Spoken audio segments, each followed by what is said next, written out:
Hi everyone, I'm Paul Covello and I'm an author and illustrator of picture books. Author means that I write all of the words in my books, and illustrator means that I get to draw all of the pictures as well. So some of the books that I've done are Canada ABC, Canada 1, 2, 3, Canada Animals, and my two new books are I'm a Beaver and I am a Polar Bear. So I live in Toronto and I make all of my books here.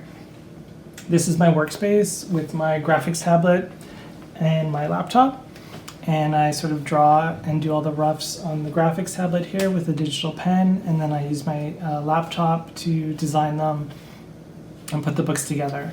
So when I'm not working on books of my own though, I work as a art director and designer at a children's publishing house, which means it's a company that helps other Canadian authors and illustrators have their own books come out into the world. So it's a really, really fun job, and I'm surrounded by books all the time.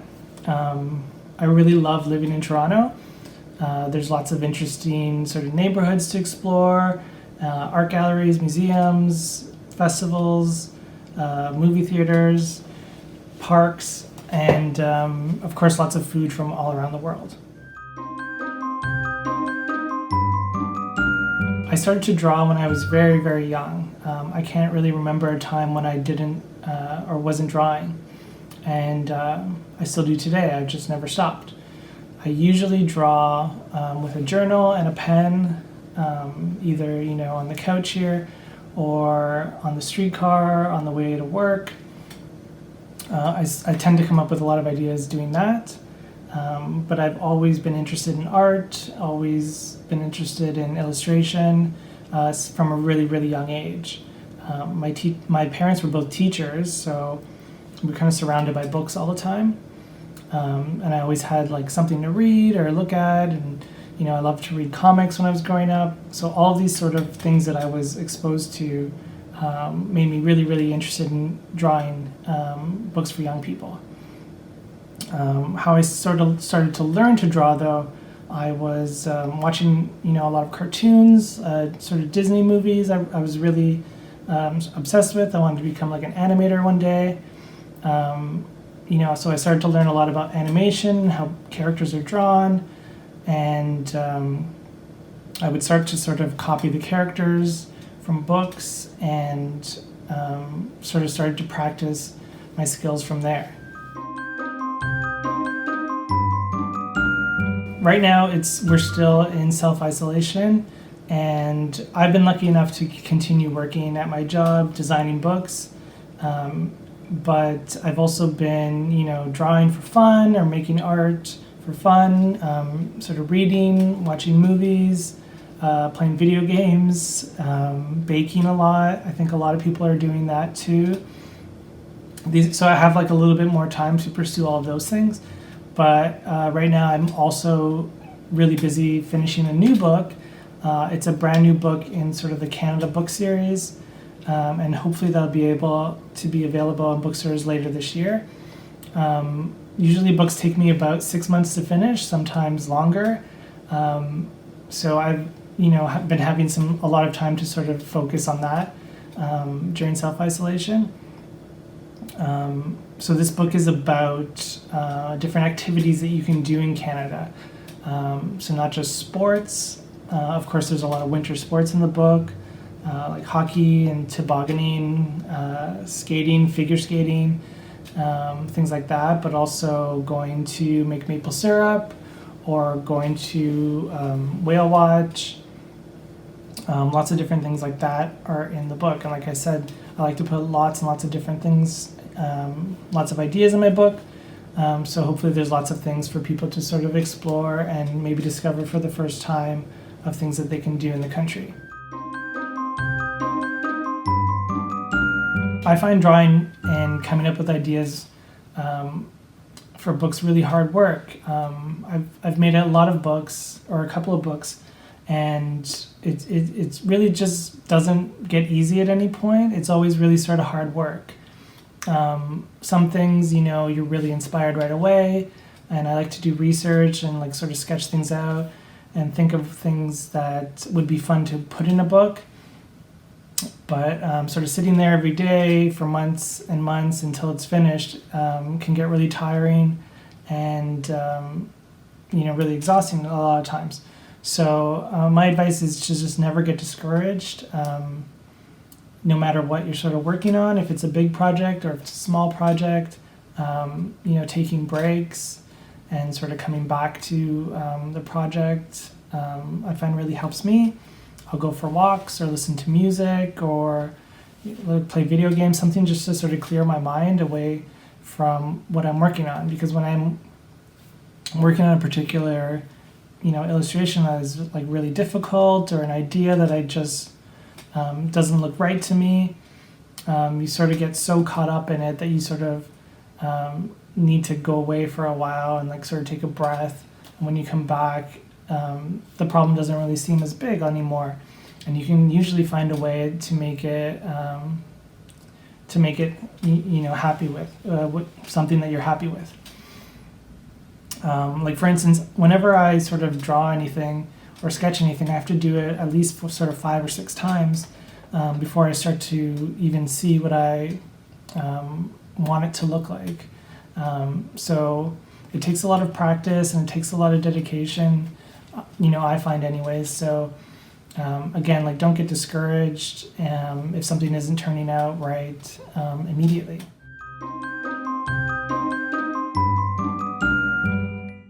A fact about myself that might surprise some people is that I have never taken any art classes. Usually, I guess, when you are an illustrator, you might go to an illustration or art school or take art classes at a different type of college or community center or thing like that. But I'm self-taught, and all the things that I've sort of learned, I've either just through trying things on my own or being inspired by different illustrators and artists and trying to see how they worked and see if that works for me. Some of the things that I also sort of done, I mentioned there's lots of tutorials on the internet. There's so much information for anything that you might want to try like that.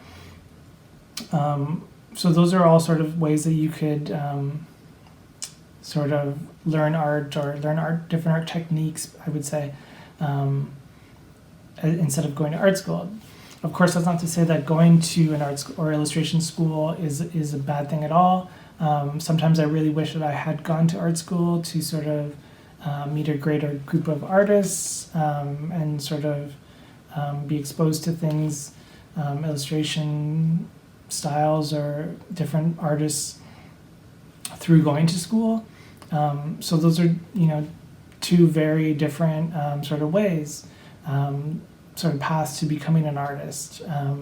The thing is, like, even if you go to school or you don't go to school or things like that, I think the most important thing is to just sort of keep trying to get better and improve your skills and techniques. So that's one fact about myself that people might find surprising. Some things that inspire my art and my books are, of course, my friends and my family. My friends and my family are always encouraging me and helping me to finish my books. And I really rely on them a lot when I'm working on a project because, like I said, sometimes you can get so caught up in the amount of work that might come into a book or just not be able to come up with some ideas. So my friends and my family are always sort of there for me to help me come up with ideas and finish my books. I've also, of course, really inspired by Canada. I've been lucky enough to travel to the East Coast and the West Coast of Canada, and all the places that I saw in both of those places were so amazing. And of course, sort of living in Toronto is very inspiring to me. Sort of multiculturalism here. I'm also really inspired by movies and music. I'll sort of make playlists of different musics that I like to listen to when I'm working, and they really inspire me. I really like to listen to a lot of jazz music and lots of music from like the 60s and the 70s. And of course, I am really inspired by different movies and animation, of course. I really love movies and sort of any sort of art and animation with a lot of color. And, I try to put like a lot of humor in my books, and I think some of the ideas and things that come to me are sort of inspired by cartoons and movies and things like that as well.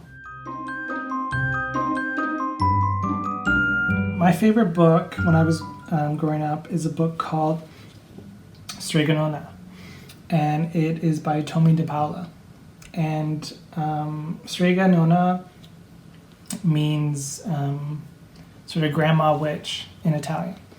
And my family is from Italy, and this book is set in Italy as well. So when I was growing up, that was really cool to me to sort of see something from my family's heritage in a book. And the story of Strega Nona is about this she's sort of like a grandmother to the whole little village that she lives in. So she's very helpful if anybody needs any sort of help making food and things like that. But because she's also a witch, she's also very helpful coming up with like potions if anybody needs some magical help. So the story also involves a pot of pasta, and I really love pasta. So it's a magical pot of pasta that keeps boiling over, and it keeps cooking and cooking, and more pasta comes out and sort of covers the entire town. So I always thought that was like an amazing idea because of all the pasta, but also it's such a funny idea, and the way the problem is sort of solved is really great too. So it's a beautifully illustrated book by, again, a very famous illustrator who's known around the world, with great characters and humor. And yeah, this is my favorite book when I was growing up.